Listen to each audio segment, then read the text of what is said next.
В прошлом году ледоход подошел к границе Хангаласского района 15 числа.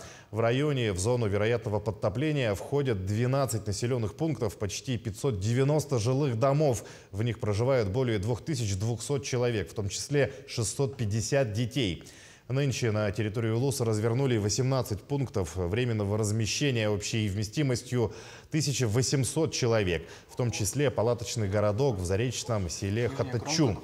Все 32 объекта комплексной системы экстренного оповещения населения в строю. Ежемесячно их проверяют.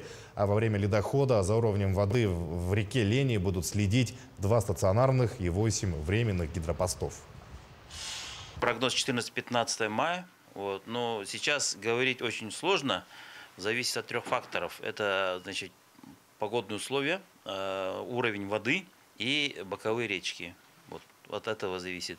Но в данный момент находится в Иркутской области, 359 километров от границы Якутии. Поэтому это еще пока рано говорить. По данным гидрометеорологии, значит, толщина льда, снежный покров у нас в пределах нормы. Поэтому можем сказать, что в пределах нормы должны пройти. Как погода, если будет тепло, тогда быстро. А если холодно, то медленно.